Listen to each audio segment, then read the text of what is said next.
I didn't go looking for them, but one by one they showed up.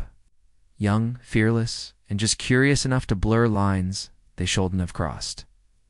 The first undid me with a look. The second touched places I forgot could feel.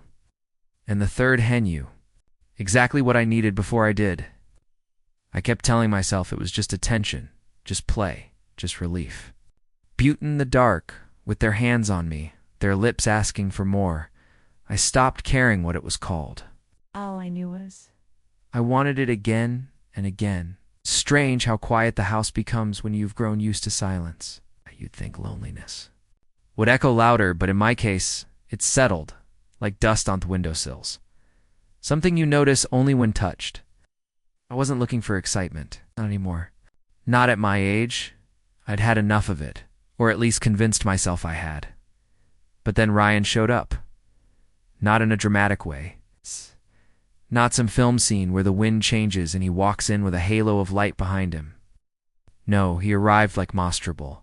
Does, politely, unexpectedly, and with a smile that held just a little too much comfort.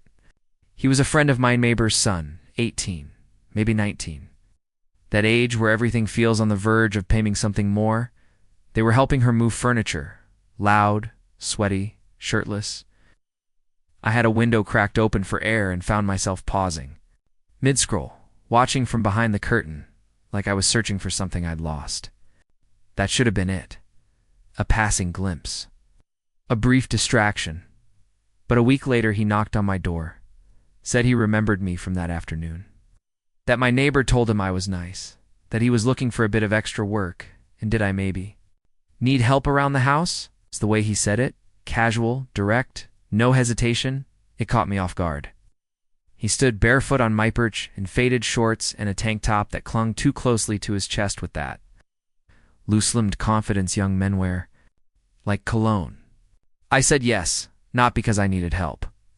Not really, but because I was curious about what he might say, how he'd carry himself in my kitchen, what it would feel like to have movement in the space again. I told myself I was just being friendly, that there was nothing strange about letting someone clean the gutters or organize old bookshelves. But I watched him work in the way he bent, the way his shirt lifted when he reached too high, the way he hummed under his breath, like he was barely aware of me watching. He felt something I hadn't in a long time. Not just desire, though, yes. It buzzed faintly under my skin, but a kind of unsettling curiosity. The kin thought turns hours into glances and glances into thoughts you don't know how to shut off. He came back to more times thought week. Time he stayed longer, asked more questions, made himself more at home. He started calling me by Mither's name, and the way it sounded coming from him, it struck something intimate, like a chord played. To closeto the heart, but I did nothing, said nothing. I wasn't foolish enough to act in fleeting things until the night it rained. He'd come to fix a light fixture that kept flickering in the hallway. I told him he didn't have to, that we could do it another time, but he just smiled. Ran his fingers through his wet hair and said, "I don't mind getting wet." A simple line, probably nothing more than what it was. But I remember the way he looked at me then, like he was aware of something unspoken between us. I remember the pause. It's the kind that hangs in the air when two people are both pretending they don't feel it. I gave him a towel and a dry shirt. It's one of mine, and he changed in. The hallway right in front of the closet. He didn't close the door, didn't ask me to turn around, and I didn't look away. I saw the way his back curved as he pulled the shirt down, the way his skin held droplets like pearls on warm stone, hem at my eyes as he straightened. And though neither of us smiled, something passed between us, slow, weightless, and dangerous. Still nothing happened. Not that night, but after he left, I couldn't stop thinking about it. About him. About the sound of his voice in my hallway. The thumbprint his body left on the towel. The scent of rain and skin that lingered in the cotton he forgot to give back. And maybe that would have been the end if not for Jonah, where Ryan was all bright grins and casual charm. Jonah was still almost unreadable. He came through a friend of a friend asking if I had any spare tools. Said he was building something for his dad's birthday. He was taller, leaner, with eyes that didn't blink much, and hands that looked like they'd known work. Hugh and as talkative as Ryan, but when he did speak, it was deliberate, almost as if his words were chosen with precision. I let him in, offered him coffee. He declined, but he stayed longer than Heine did too, thumbing the spine of one of my old novels while I stood there, unsure of whether to speak or simply watch. He glanced up once and said, "You read these?" I nodded. He smiled faintly and added, "Didn't think guys like you read love stories?" I didn't answer because the way he said guys like you didn't feel judgmental. It felt observant, knowing, as if he already understood something I hadn't said out loud. And there was heat in the silence that followed, a heat I felt coil low and deep. But like before, nothing happened. We talked, he left. Still, I couldn't ignore it. Something had changed in my house. It was no longer just space and furniture. It had started a hum like the walls were keeping secrets they hadn't before. And then, not a week later, there was Luca. Some men take years to break through your armor. And then there are the ones who only need a glance, a crooked smile. Undone step too close before you're already undoing yourself without even knowing. Luca was that kind. He didn't come by accident. He came with intention, heated from Jonah, or maybe from Ryan. I never asked, and he never offered. But at the moment he stood at my door, leaning lazily against the frame, like he already belonged inside, I knew the air in my house was about to shift again. He was the youngest of the three, maybe just barely legal, but he didn't carry himself like a boy. He had that arrogant softness of someone who knows he's wanted, who's used to eyes trailing bend him like perfume. His lips curled when he smiled, and I hated how much I'd noticed the way they moved when he spoke. "You're the guy who gives out shirts and tools, right?" said with a low laugh, as if he already knew the whole story. I let him in. Of course, I did. He walked like he'd grown up on a stage. Shoulders relaxed, hips loose, eyes quick to wander. I offered him water and he took it from my hand a little too slowly, his fingers brushing mine just long enough to make me wonder if it was intentional. I didn't move away. I should have. Luca didn't pretend to be helpful, didn't offer to fix anything. He just sat on the arm of my couch and let the silence stretch. Then her asked, "So, do you let all the neighborhood boys hang out here?" He smiled faintly, not looking at him. "Only the well-behaved ones?" Heckled at that. Low, warm, and dangerous. There was something in the way he looked at me. Not boyish admiration, not flirty teasing, no. Luca looked at me like he was studying something rare, something slightly forbidden. His gaze didn't dart away. Nervously the way Ryan sometimes did, or was it cold and calculating like Jonah's? Luca looked like he was already imagining things, unashamed, unfiltered. And then casually, recklessly, he asked, "Which one did you like best?" I blinked. "What?" He tilted his head, smirking. "Ryan, Jonah, me. We've all been here, right? I'm just wondering whose company you liked most." The question wasn't innocent, but I played dumb.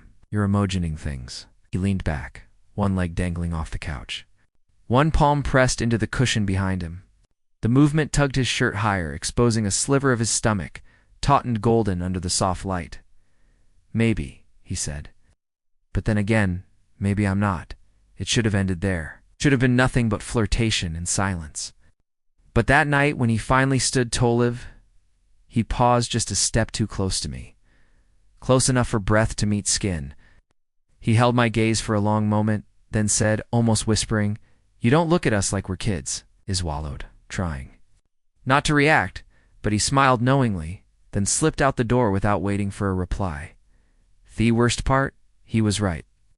I didn't look at them like they were kids. I looked at them like someone who'd gone too long untouched, like someone who remembered what it felt like to be needed, to be craved, to be undressed in a way that had nothing to do with clothes. I looked at them like a man starved, and they must. I felt it because after Luca, things changed. Ryan started texting me just check-ins at first, then questions, then photos of things he was working on. A new haircut, a gym session, a mirror selfie that was just this side of innocent. Jonah came by with tools hadn't borrowed, said he found them and thought they were mine.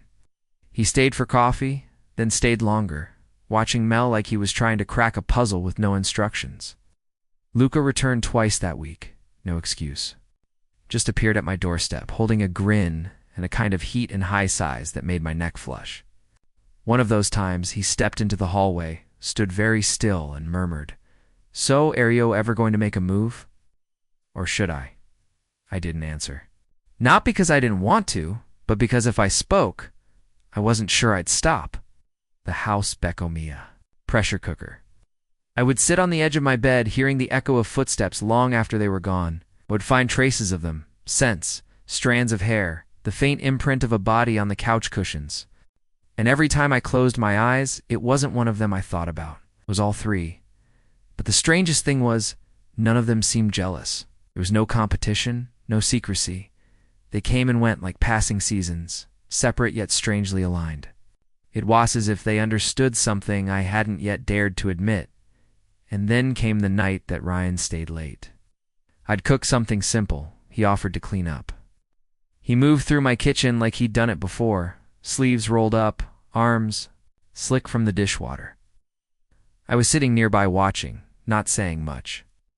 Then he dried his hands, leaned against the sink, and said, "Can I ask you something?"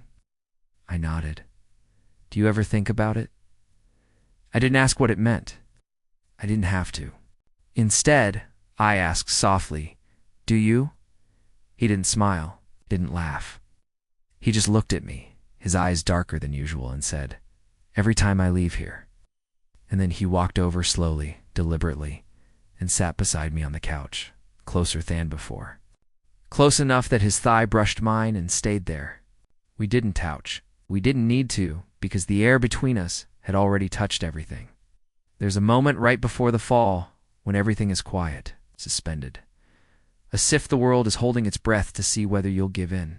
I lived in that moment for weeks, one heartbeat away from something irreversible. After Ryan leaned in that night, sitting beside me with his thigh pressed warm against mine, I thought something would happen. I thought the dam would break, that he'd lean in further, or I would. Everything would unravel in a single inevitable rush. But he didn't kiss me. He didn't touch me further. Just sat there. Close enough to tempt but fair now to torment. When he finally stood up, he only said, "Next time, maybe I won't stop myself." Then he left without another word, leaving the door open behind him just long enough for the cold to drift in and replace his warmth. But that was the turning point. After that night, Thevasits changed. Jonah came by more often, sometimes bringing takeout. He claimed he didn't want to eat alone. He never overstayed. He wasn't like the other two. Didn't flirt with his mouth. Flirted in silence, in glances, in the deliberate stillness of his body when he sat too near.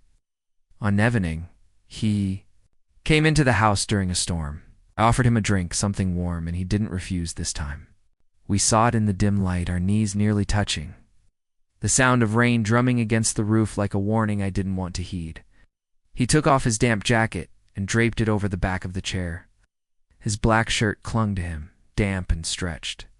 Across his chest, and I forced myself not to look too long, but he noticed, of course he did. Jonah missed nothing. He leaned back in the chair, his eyes half-lidded, and said with that low, steady voice of his, "You're easy to read, you know." I tried to play it cool, but the heat in my face betrayed me. Still, I didn't respond, not with words.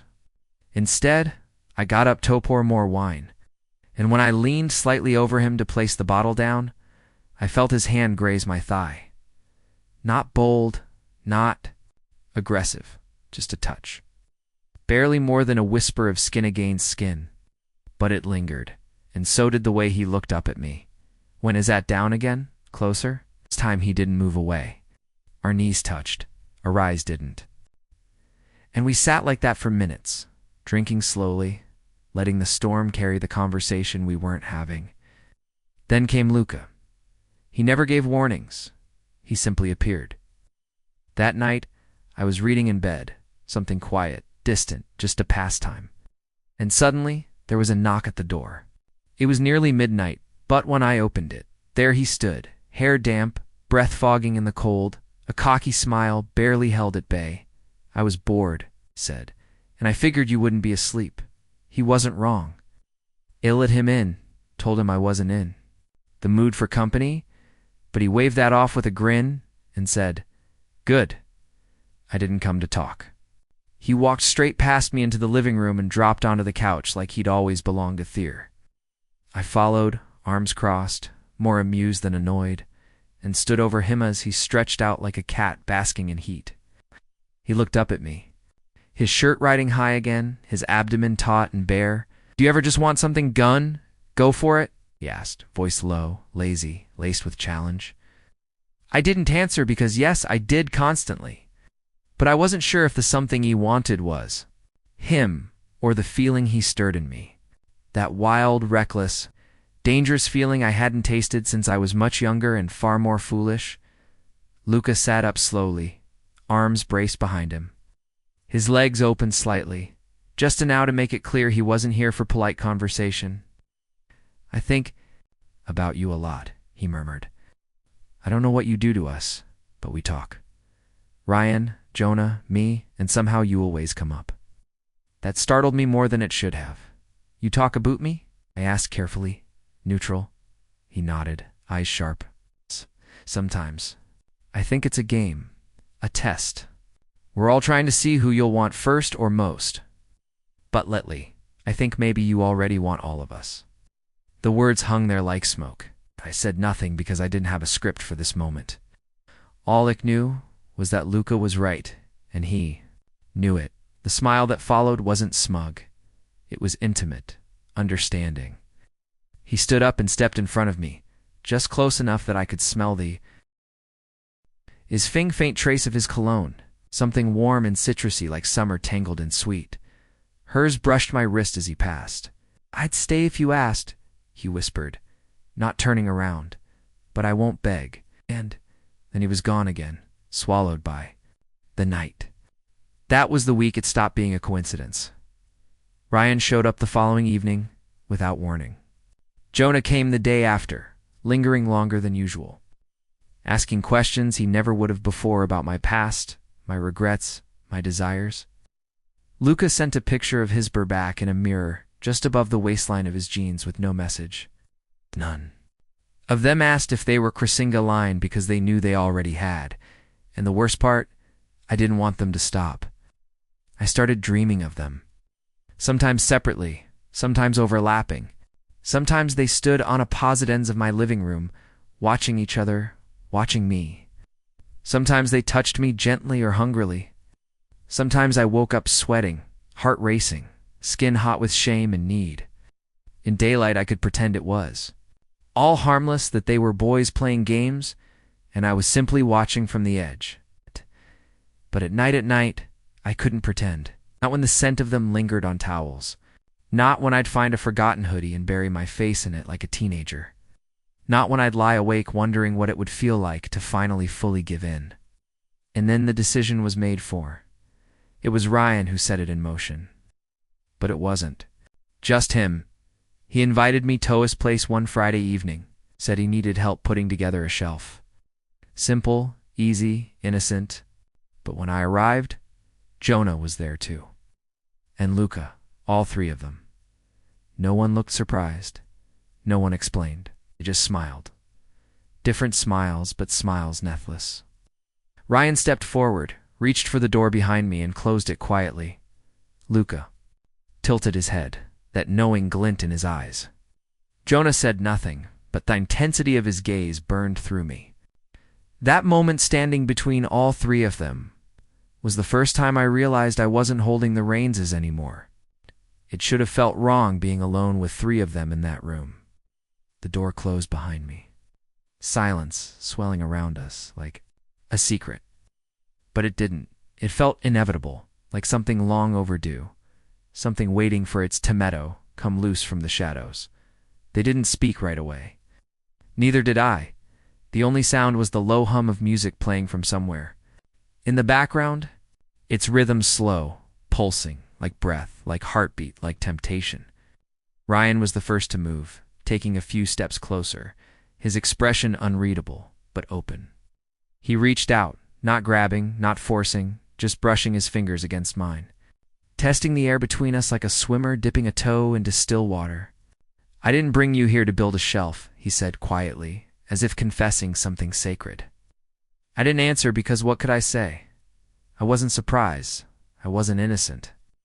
I had come down when I saw Jonah standing in the kitchen, when I caught the glint of Lucas' chain catching light from the hallway, that this wasn't about furniture. This was about a decision none of us had said aloud, but all of us had already made.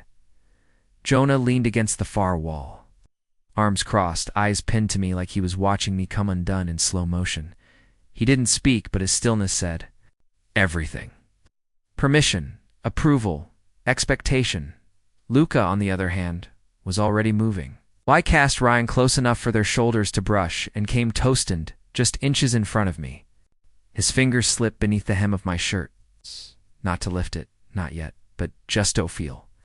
Just to touch the fabric against my skin and watch the way I tensed, the way my breath caught. His voice was low, syrupy. "You've been wanting this?"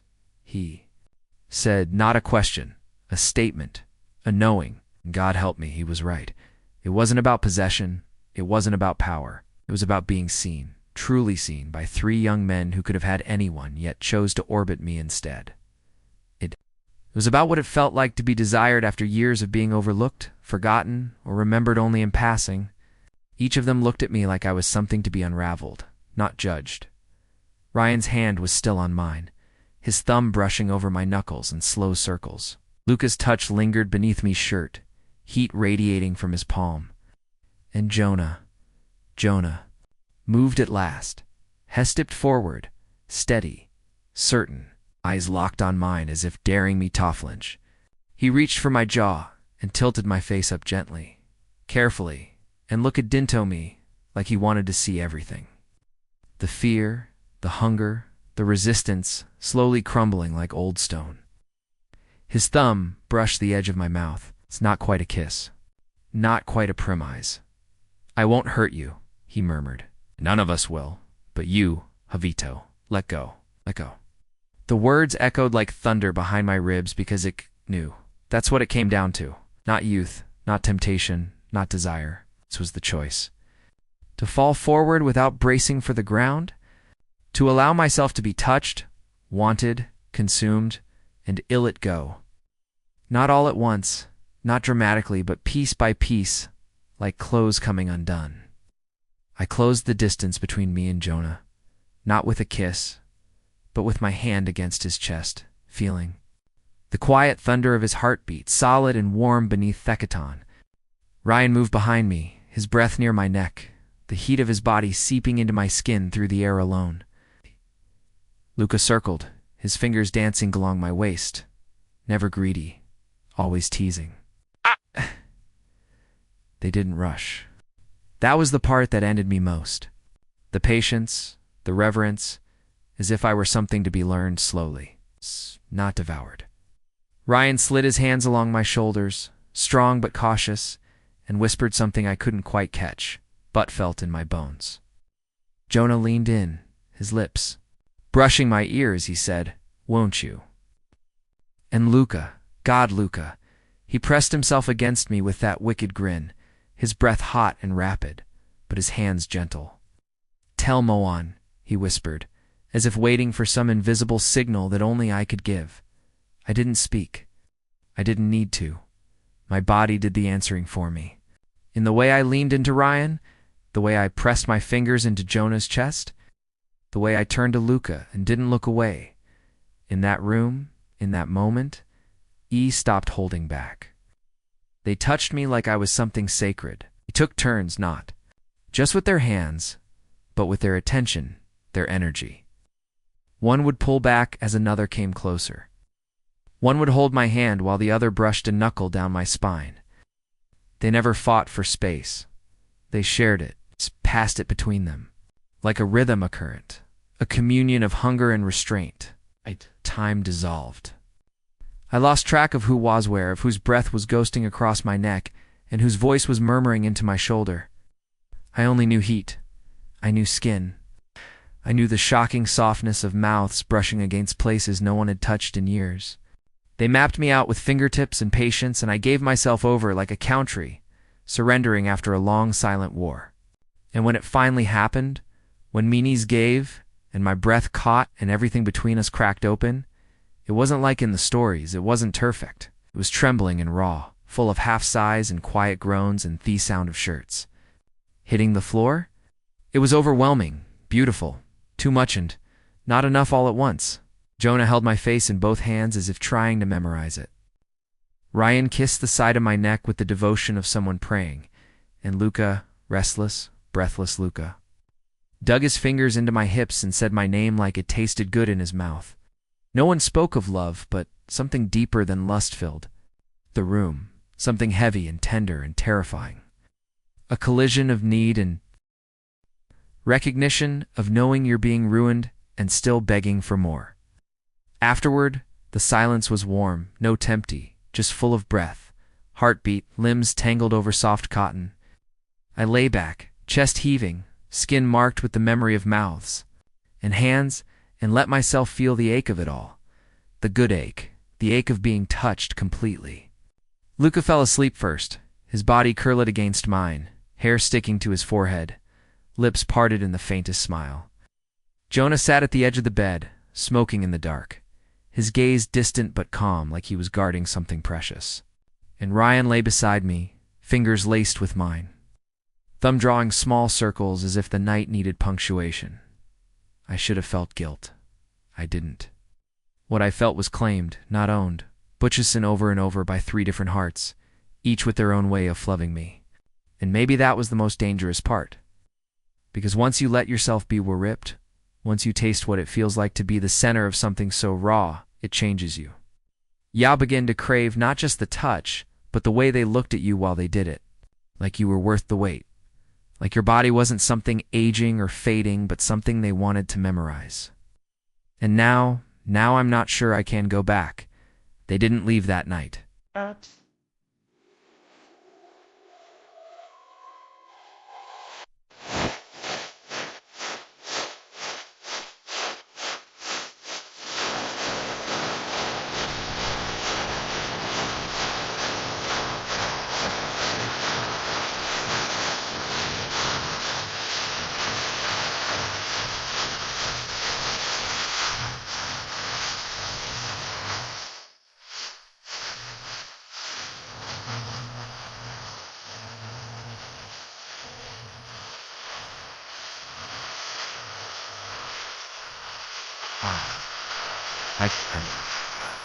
The 3 of them remained in my bed around me with me. It was too late, too deep, and too much had already been said without speaking. The air was thick with salt, and skin and something quieter underneath, like shame but tender and too gentle to hurt. My sheets were tangled with limbs and secrets. I could feel Ryan's breath at my back, Luca's weight against Mithy, Jonah's fingers still resting lightly, absently over the soft curve, off me chest, like he was afraid I might vanish. We didn't sleep, not right away. At some point, I turned and faced Ryan fully, and he opened for me without hesitation, as if his body had already memorized the shape of what I wanted. Our mouths met, and it wasn't soft. It was greedy, full of all the quiet restraint that had built over weeks. Hishand curled behind my neck, pulling me deeper, and I gave in without shame. The taste of him was different from the others. Sweeter. Younger, something eager, something still discovering jitzel. He kissed like he had something to prove, and I let him prove it over and over. Jonah slid in behind me, his arms encircling me from the back, grounding me. His breath was slow, calm, as though he wasn't caught in the storm at all, but was choosing to stand in the rain. He whispered things I didn't catch, words I didn't need to understand. Bickus's hands were saying everything. One on my stomach, the other over my heart, pressing gently as though to remind me that it was still there, still beating, still his touch. And then there was Luca. Of course, Luca didn't wait his turn, climbed over both of them, over me, draped his legs around my hips, and looked down at me like I was something rare he intended to taste. For the first and last time, his grin was gone now. In its place was something raw. Hunger, yes, but with a tenderness that unnerved me. He ran his hands down my chest, slow, fingers spelled, like he was smoothing out years of quiet suffering. Then he leaned in and kissed me, different from Ryan, deeper than Jonah. His lips told a story of longing he would never say aloud. His kiss said, "I want to wreck you, but I want you to enjoy it." And I did. They took turns with me that night, but it wasn't mechanical, it wasn't routine. It was ceremony, a kind of worship. Not of my body, though, yes, that too, but of everything I thought I'd lost. Youth, desire, belonging. It was a chapel, and they prayed with their mouths. I was assin, and they broke it like bread. Ryan moved first, urgent and aching, his shins trembling. As he guided me into him like he'd been waiting in the dark his whole life and had finally found a sliver of light, his eyes never left mine, not even when his mouth opened in something between a gasp and a plea. Jonah held him from behind, whispering into his neck, anchoring us both with steady hands and a quieter rhythm. Then Jonah took me like a slow collapse. I didn't know a man could hold back so much fire only to release it with such careful precision. Every movement was a sentence, every exhale a poem. He was steady, devout, focused. When I leaned back against his chest, sweat slicked and shivering, I could feel his smile against my skin like a scar I wouldn't mind keeping. Luca was last. He always wanted the last word, the final laugh, the lingering scent. But there was no laughter now. He kissed my wrist before climbing onto me, gentle, uncharacteristically soft, and whispered, "I'll be the one you remember." He was right. He rode me like he had all the time in the world, like we were the last two people left in it. He kissed me, he moved, and his hands gripped my shoulders like he needed to hold the moment inside him. There was a point. God. There was a point when all three of them were touching me at once. Ryan's mouth on my throat, Jonah's hands on my thighs, Luca's body grinding into mine like he wanted to bury something inside me other than desire. And I shattered, not loudly, not dramatically. I didn't cry out. I just came apart quietly, completely, like a building left to burn in silence. After I couldn't speak, I couldn't move. I just lay there staring at the ceiling, my chest rising and falling like waves too tired to reach the shore. They didn't leave, not right away. They stayed curled around me in strange, beautiful arrangements. Ryan tracing lines along my ribs, Jonah breathing into Miss Holder. Luca draped across my legs like a satisfied sin. At some point, I drifted off, not into sleep, but into a kind of waking stillness, like a dream with my eyes open. The room was dark. The only light came from the hall, pale and golden, spilling in like a secret it couldn't hold anymore. And in that quiet, I began to wonder what we had done. Morning didn't come gently. It crept in with aching joints, sore muscles, and threw it of what couldn't be undone. I woke alone in bed, the sheets still warm with absence, the room quiet but charged. Their clothes were gone from the floor. The door was left ajar. I didn't know when they left or if they meant to leave like that, without a note, without a goodbye. Part of me thought they were still somewhere in the house. Another part knew they weren't. The mirror in the hallway caught my reflection as I passed, and I had to pause. I looked different. Not younger, no. But there was color in my face, a looseness. In Miss Holder's, a kind of peace that hadn't lived in me for years. I touched my lips, still sore from kissing, still remembering. I made coffee with shaking hands. Each sip tasted like the night before, burnt and bold and too hot. I sat at the table and stared at the front door, half expecting it to open, half hoping it wouldn't. My phone buzzed once, then again, then silence. No names, just messages, short, vague. Last night was thinking about you. Let him know if I can come back. But what was I supposed to say? Come back when all together again? One at a time? Out. What even? Are we now confessions or consequences? The house felt full and empty at once. Every room wore the scent of memory. Every corner whispered something warm and dangerous. I found one of Ryan's socks under the couch, Jonah's lighter on the dresser, Luca's hoodie on the armchair, still carrying that citrus heat like he'd never really left. I wrapped it around me like armor, like longing. And I asked myself the question I hadn't heard until now. Was it love, or was it loneliness wearing a better face? I want to believe it was something more than need. I was more than a fantasy they shared and conquered. But part of them wonders, what if I was just the fire they warmed their hands over before moving on?